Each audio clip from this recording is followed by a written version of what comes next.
Então vamos ver como fica a resposta desse exercício? Então, quais dessas relações são relações de equivalência, né? A primeira delas não é uma relação de equivalência, porque das propriedades que ela deveria ter para ser uma relação de equivalência, ela falha no fato de não ser reflexiva, né? Então, por exemplo, para que ela fosse reflexiva, eu precisaria ter aqui o par 3,3 também, né? Lembrem-se, para ser reflexiva, todos os elementos do conjunto têm que estar relacionados com eles mesmos, tá? No segundo caso, ela não é uma relação de equivalência porque ela não é transitiva. Veja que a gente tem os pares 1, 2 e 2, 3, só que eu não tenho o par 1, 3. Né? Então, aqui está falhando a propriedade de ser transitiva, porque eu tenho o x relacionado com o y relacionado com o z, mas eu não tenho o x relacionado com o z. Como eu comentei com vocês na aula de propriedades, verificar a transitividade é o que dá mais trabalho, porque é preciso testar todas as possibilidades. A da letra C, que é essa relação T, ela é uma relação de equivalência. Veja, ela é reflexiva, estamos aqui com o 1, o 2, 2 e o 3, 3. Ela é simétrica, olha aqui, eu tenho 1, 2 e eu tenho 2, 1. E ela é transitiva, então eu posso transitar aqui pelos elementos, tá? E na letra D, ela não é uma relação de equivalência porque ela não é simétrica.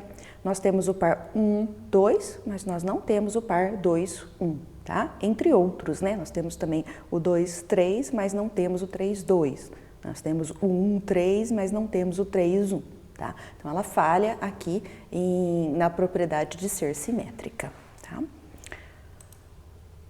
Vamos falar agora de alguns outros conceitos relacionados aí ao conceito de relação de equivalência, né?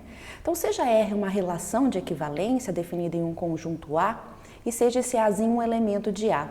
Nós chamamos de classe de equivalência desse elemento Azinho, denotada aí colocando o Azinho entre colchetes, como o conjunto de todos os elementos do conjunto A que estão relacionados com esse Azinho por meio da relação R, tá? Então, formalmente definindo, olha lá, a classe de equivalência do elemento Azinho são todos os elementos X que pertencem ao conjunto A, no qual a relação está definida, e esses elementos X estão relacionados com A por meio da relação de equivalência.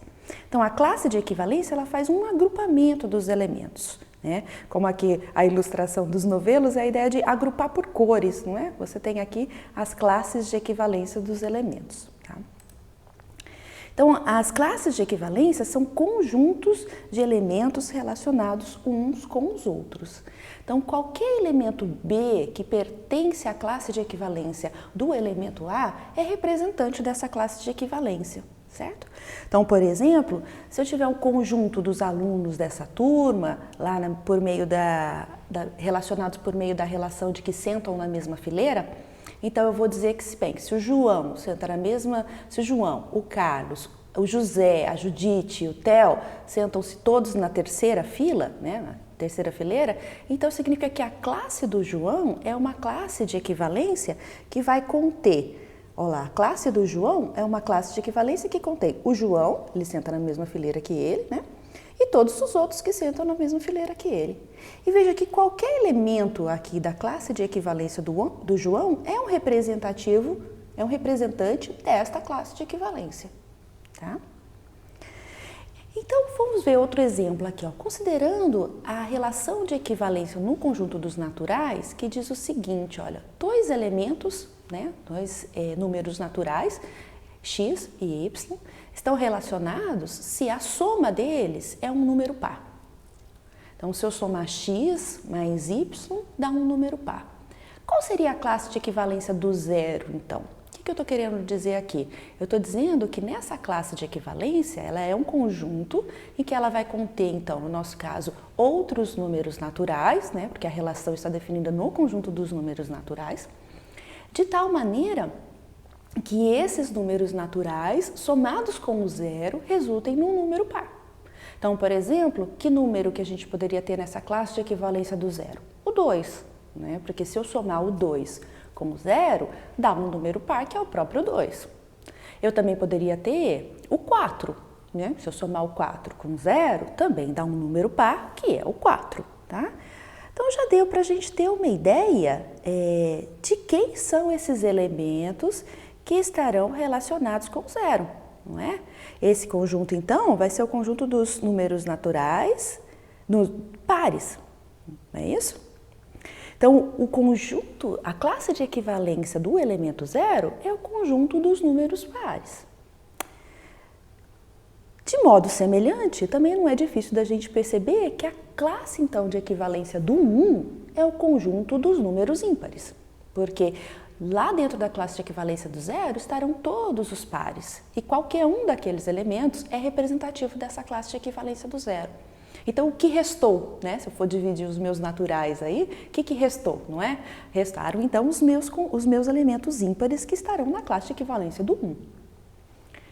Então, a relação de equivalência definida aí nos naturais, de tal maneira que somando dois elementos naturais resulta num par, ela vai ter duas classes, ela vai dividir o meu conjunto dos naturais em duas classes de equivalência, não é? A dos números pares, que é definida como aí a classe de equivalência do zero, por exemplo, e a dos números ímpares, que seria a classe de equivalência do 1. Tá?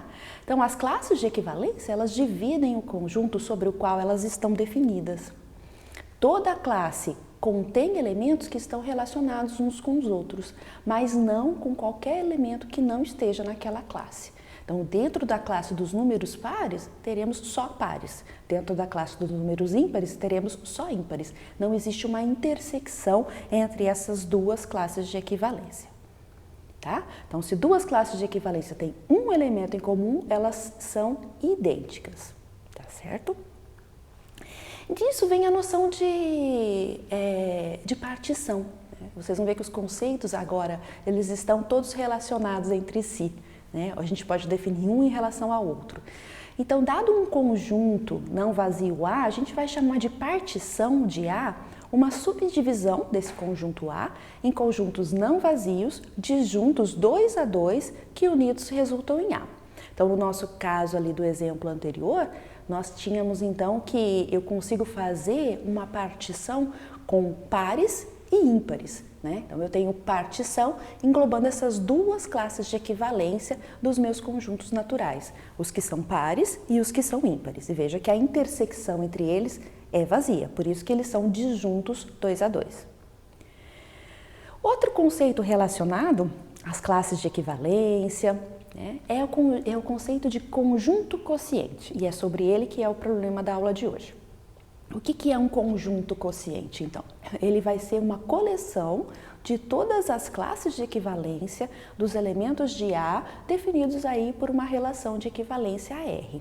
Então, nós denotamos assim, o conjunto quociente, ele é o conjunto para o qual a relação R está definida, barra a relação R, né? A gente indica dessa maneira. Então, ele vai ser um conjunto composto de conjuntos, não é? Porque a classe de equivalência é um conjunto. Então, ele vai ser um conjunto que agrupa todas as classes de equivalência dos elementos de A. Então, por exemplo, dada essa relação de equivalência apresentada aí, nós poderemos ver então que quem são os elementos que estão no conjunto A? São os elementos 1, 2 e 3. E quem são os elementos que estão relacionados? Olha, o 1 está relacionado com ele mesmo, né? Sempre vão estar, porque a relação é reflexiva, mas o 1 também está relacionado com o 2. Então, na classe de equivalência do 1, eu tenho o 1 e o 2. Já o 3, ele está em outra classe de equivalência que só contém ele, porque ele só está relacionado com ele mesmo. Então, o nosso conjunto quociente, vejam, ele vai ser um conjunto de conjuntos. Tá? Aqui dentro eu tenho os elementos 1 e 3, 1 e 2, e aqui eu tenho o elemento 3, certo? Então, vamos agrupar esses conceitos, não é? A gente tem um teorema que diz o seguinte: seja R uma relação de equivalência em um conjunto A, as classes de equivalência de R são subconjuntos não vazios de A, disjuntos 2 a 2, cuja união é A. Ou seja, a gente tem aqui, então, a definição de partição, né? O conjunto das classes de equivalência de A, pela relação de equivalência R, é uma partição de A. Tá? E a gente também sabe que, dada uma partição do conjunto A, existe uma relação de equivalência R, tal que os conjuntos dessa partição são classes de equivalência. Então, a gente consegue agrupar todos esses conceitos. E, por fim, eu sei que R é uma relação de equivalência em um conjunto A, e aí, então, eu tenho o conjunto quociente de A, né, por R, é uma partição de A. Então, veja que a definição da classe de equivalência, ela agrupa os elementos que estão relacionados entre si por meio de uma relação de equivalência. As classes de equivalência formam a partição. A partição é também o meu conjunto quociente. Tá? Então, é só para vocês saberem que esses conceitos todos são equivalentes, né? Eu consigo definir um em relação ao outro. Tá? E é sobre isso que é o nosso problema da aula de hoje. Então, dado esse conjunto S, tá? Que é um conjunto de números aí de 1 a 20, não é? É a relação de equivalência aí definida nesse conjunto S, ela é definida como X, esse símbolo aqui, né? Tá? Depois nós vamos ver o que significa isso, tá? E y mod 5. Mas definindo o que é essa operação diz, eu estou dizendo que x menos y é divisível por 5, tá? É isso que significa esse símbolo aqui, que eu faço uma subtração x menos y e dividido por 5, tá certo? Tá? Ele é divisível por 5. Então, eu quero que vocês achem para mim quais são esses números, então, dentro desse conjunto, que geram uma partição induzida aqui nessa relação R, tá? Ou seja, eu quero o conjunto quociente desse conjunto S, dada esta relação, ok? Até a próxima aula.